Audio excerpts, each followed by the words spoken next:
മമ്മൂട്ടിക്ക് അല്പം അഹങ്കാരമുണ്ടെന്ന് സുഹൃത്തുക്കൾ പോലും പറയും. എന്നാൽ അത് കെട്ടിലും മട്ടിലും മാത്രമേ ഉള്ളൂ. ഉള്ളൊന്ന് ചികഞ്ഞാൽ ഞാൻ നിങ്ങളെപ്പോലെ സ്നേഹവും വാത്സല്യവും കാരുണ്യവും വികാരവും വായ്പവും ഒക്കെ ഉള്ള ഒരു സാധാരണ വ്യക്തിയാണ്. എന്റെ ജീവിതത്തിലെ ഏറ്റവും ധന്യമായ മുഹൂർത്തമാണ്. ചികിത്സിക്കാൻ അർഹതയില്ലെങ്കിലും എനിക്ക് ഡോക്ടറേറ്റ് പദവി ലഭിക്കുമ്പോൾ അതിന് സാക്ഷ്യം വഹിക്കാൻ എന്റെ ബാപ്പ ജീവിച്ചിരിപ്പില്ല എന്ന ദുഃഖം മാത്രമാണ് ഈ വേളയിൽ എന്നെ അലോസരപ്പെടുന്നത്.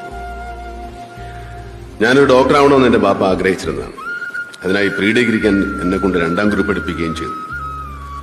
പഠിത്തത്തിൽ ഉഴപ്പി സിനിമ തലയിൽ കെറ്റി തിയേറ്ററിൽ നിറങ്ങിയതിന്റെ ഫലമായിട്ട് കെമിസ്ട്രി പരീക്ഷയിൽ ഞാൻ തോറ്റു. അങ്ങനെ എന്റെ ബാപ്പയുടെ ഡോക്ടർ സ്വപ്നം തകർന്നു.